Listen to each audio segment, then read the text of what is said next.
Bonjour monsieur. Bonjour.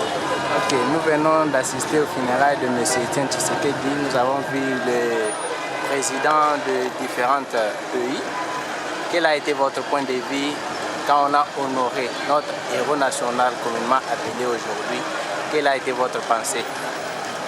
Bon, mais écoutez, pour notre pays, c'est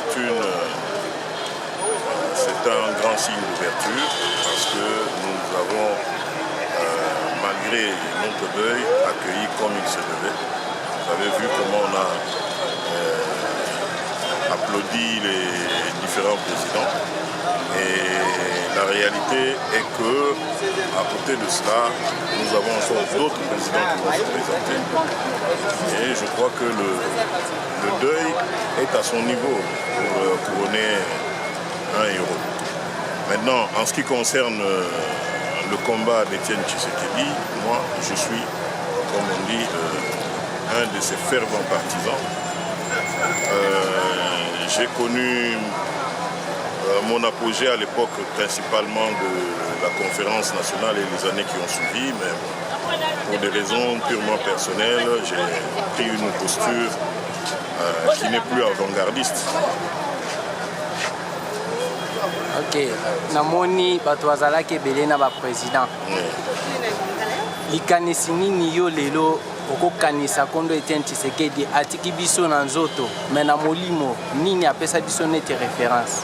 Mais moko na kati na biso aza na ata litanga ya muke ya façon de voir ya Tshisekedi. Combat na ye nazo définir en moko.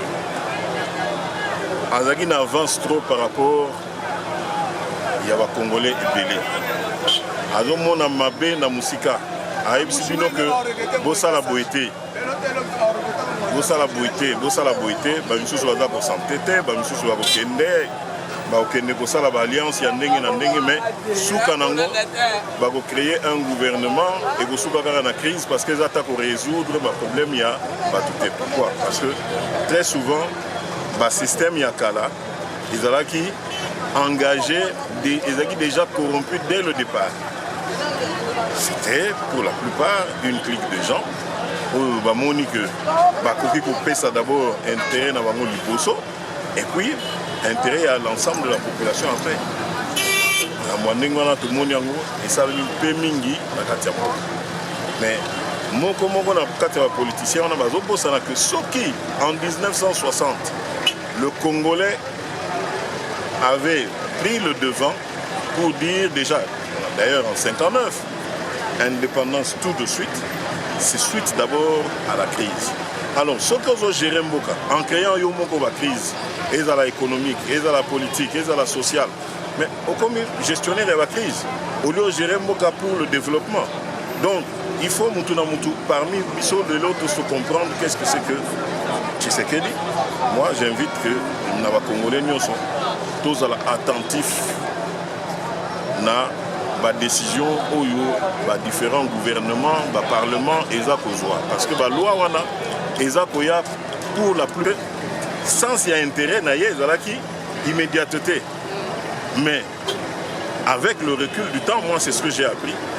On garda constance. Constance. Pourquoi? Parce que il faut que là, importance il y a gouvernement les amis. Toujours les lala baninga oh non batongi bamboka na bango mais biso to tonga te poni. Parce que quelque part naïveté, il y a bato mususu ezali kosala nini alingi ayoka que alingi atika sango pe atonga 10 immeubles. Mais nga na yebi na France. Bato mususu le neveu de Mitterrand. Mais il est passé ministre, il avait quoi? Juste une moto. Abimi Père ministre, toujours une moto. Donc tout le monde connaît ça.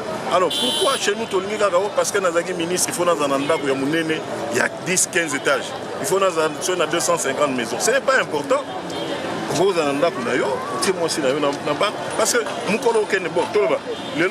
Etienne Tshisekedi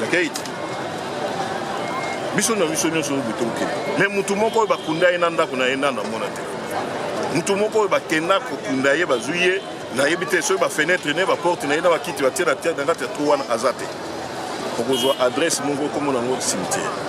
Alors toyebaka kozala humble parce que lelo kozala nango ebele omonaki awa na ntango ya mobutu na mosusu bazalaki multimillionnaire mais lelo baza wapi aza sans honneur aza sans personnalité akomi neti résidu et ye moko akomi complexe.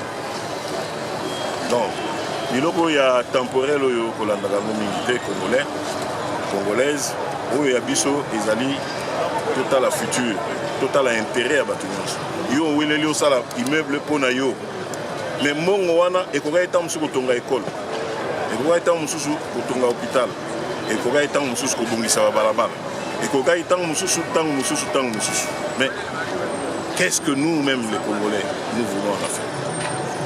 Parce que totali ata oke na FMI baoya otongelo ndako te baoya otongelo balabala te baoya otongelo hôpital te baoya ofuta koaméliorer éducation te bakodefisa yo mpo améliorer éducation et puis après bakosenga ozongisa mbongo wana na baintérêt. Alors oyo moke toza nango tokonte nango mpona kofaire développer mbongo na biso.